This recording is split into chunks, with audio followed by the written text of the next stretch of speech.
नमस्कार, स्वागत है आपका हमारे चैनल पर। मैं हूं आपके साथ शिप्रा सैनी।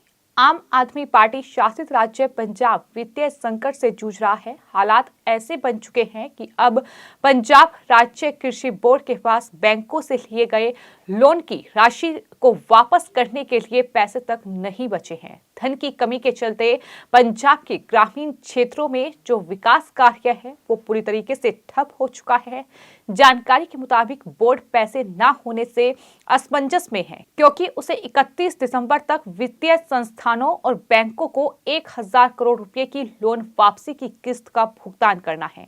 बोर्ड के अधिकारियों की ओर से जो जानकारी दी गई है उसके मुताबिक 3976 करोड़ रुपए का लोन फ्यूचर अर्निंग विशेष रूप से ग्रामीण विकास निधि यानी आरटीएफ को पंजाब सरकार की ऋण माफी योजना के लिए गिरवी रखकर उठाया गया था, जिसे 2018 में पिछली कांग्रेस पार्टी सरकार द्वारा शुरू किया गया था। लेकिन पिछले 3 खरीद सीजन यानी 2 खरीफ यानी धान की जो फसल थी और 1 गेहूं की खरीद केंद्र की ओर से भारतीय खाद्य निगम यानी एफसीआई पर राज्य एजेंसियों द्वारा खाद्यान्न खरीद पर अर्जित आरटीएफ का भुगतान नहीं किया है।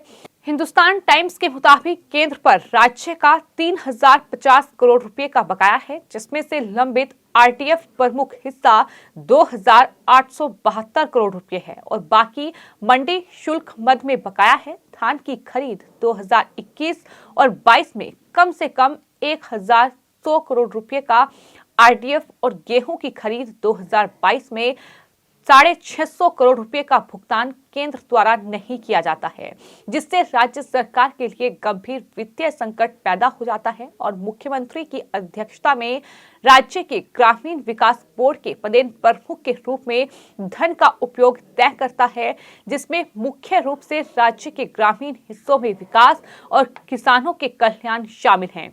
ये इस कोष के माध्यम से राज्य के 66,000 किलोमीटर ग्रामीण सड़क नेटवर्क का रखरखाव भी करता है, जो खाद्यान्न खरीद का समर्थन करता है।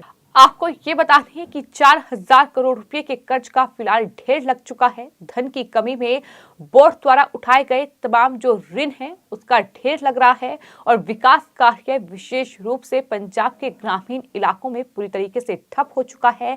पंजाब सरकार के कई तरह के खर्चों को वित्त पोषित करने वाले बोर्ड की चिंताएं अब जरूर बढ़ चुकी हैं, क्योंकि केंद्रीय खाद्य और सार्वजनिक वितरण मंत्रालय जल्द ही धन जारी करने के मूड में नहीं है और नतीजन बोर्ड के लिए 350 करोड़ रुपए की ब्याज सहित 4000 करोड़ रुपए के कर्ज का अब ढेर लग चुका है। बोर्ड के एक वरिष्ठ अधिकारी ने जो इस बारे में बातचीत की है, उनके मुताबिक पंजाब के वित्तीय विभाग को अलर्ट जारी कर दिया गया है, क्योंकि जून महीने में भुगतान की गई अंतिम किस्त का भुगतान भी राज्य सरकार के खजाने से किया गया था। 2021 में रबी यानी गेहूं की खरीद से पहले केंद्र ने राज्य द्वारा वसूले जाने वाले आरटीएफ को 3% से घटाकर 2% कर दिया था और उसी साल 2021 में धान की खरीद से पहले आरटीएफ रिलीज को रोक दिया गया था, क्योंकि राज्य सरकार को कहा गया था कि पंजाब ग्रामीण विकास अधिनियम में संशोधन करें ताकि आरटीएफ उद्देश्य के उपयोग को विशिष्ट बनाया जा सके। तो इस तरह से पंजाब जो है वो लगातार कर्ज में डूबा हुआ है।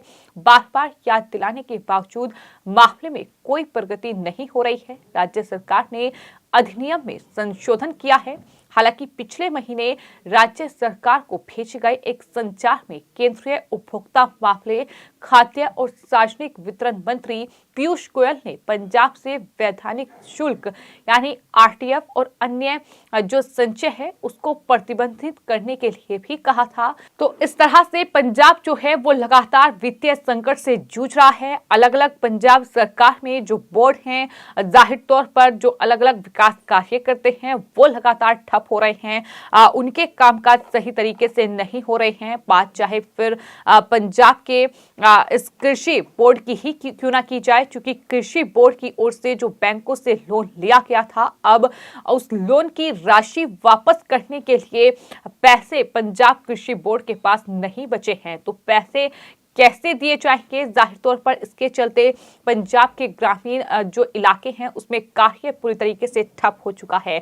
ये सिर्फ पंजाब कृषि बोर्ड की ही बात नहीं है, बल्कि पंजाब में अलग अलग जो सरकारी बोर्ड हैं उसमें लगातार इस तरह के हालात देखने को मिल रहे हैं। जहां पंजाब पर लगातार वित्तीय संकट गहराया हुआ है, उसका सीधा असर पंजाब के जो लोग हैं, जो कि सरकारी नौकर हैं, उन पर पड़ रहा है, क्योंकि वहां जो है उन्हें वेतन वक्त पर नहीं मिल पा रहा है। हम लगातार देख रहे हैं कि पंजाब में आम आदमी पार्टी की सरकार है, पंजाब के मुख्यमंत्री भगवंत मान हैं, और किस तरह से बीजेपी ने बार बार ये आरोप लगाया है कि पंजाब के मुख्यमंत्री भले ही भगवंत मान हो, लेकिन रिमोट कंट्रोल जो है वो आम आदमी पार्टी के राष्ट्रीय संयोजक अरविंद केजरीवाल के हाथों में है। और यही वजह है कि पंजाब सरकार का जो पैसा है वो लगातार चुनावी यात्राओं में खर्च किया गया।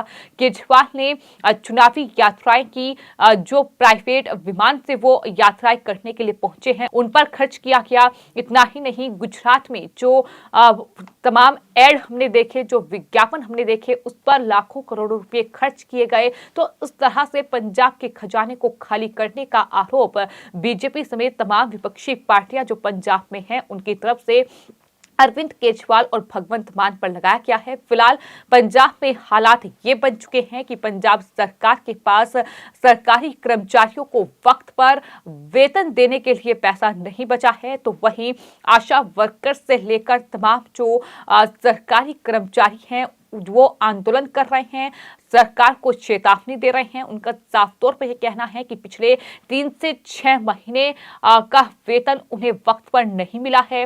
कुछ विभागों में कर्मचारियों को वेतन ही अब तक कई महीनों से नहीं मिला है। इस तरह के हालात पंजाब में बन रहे हैं। लेकिन वहीं दूसरी ओर किस तरह से आम आदमी पार्टी की जो पंजाब में सरकार है वो दरअसल करोड़ों रुपए विज्ञापन पर खर्च कर रही है, इसका बड़ा सबूत मनजिंदर सिंह सिरसा की ओर से उनके ट्विटर हैंडल पर दिया गया है। उन्होंने ट्वीट करते हुए लिखा है कि पिछले 8 महीने में आम आदमी पार्टी की पंजाब सरकार ने 30,000 करोड़ रुपए का कर्ज लिया और किस तरह से करोड़ों रुपए विज्ञापन पर फूक रहे हैं। केजरीवाल की पब्लिसिटी पर या पेरेंट्स टीचर मीटिंग जैसे मुद्दों पर फुल पेज एड देकर केजरीवाल इस तरह से पैसा उठा रहे हैं।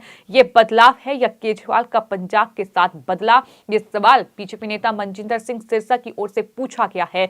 तो कुल मिलाकर पंजाब में हालात कहीं न कहीं बद से बदतर हो रहे हैं, क्योंकि पंजाब का खजाना खाली हो रहा है, विकास कार्य ठप हो चुके हैं, सरकारी कर्मचारियों को वक्त पर वेतन नहीं मिल रहा है। पंजाब की जनता अब केजरीवाल और भगवंत मान को उनके किए हुए वादे याद दिला रही है, लेकिन केजरीवाल और पंजाब सरकार की चुप्पी इस पूरे मामले पर कहीं न कहीं देखने को मिल रही है। सफाई पेश की जा रही है, लेकिन सफाई में सच्चाई नहीं है, और यही वजह है कि बीजेपी लगातार इस पूरे मुद्दे को लेकर भगवंत मान सरकार और केजरीवाल पर हमलावर नजर आ रही है। फिलहाल आपकी इस पूरे मामले पर क्या राय है, हमें कमेंट बॉक्स में जरूर लिखें और चैनल को सब्सक्राइब करें। धन्यवाद।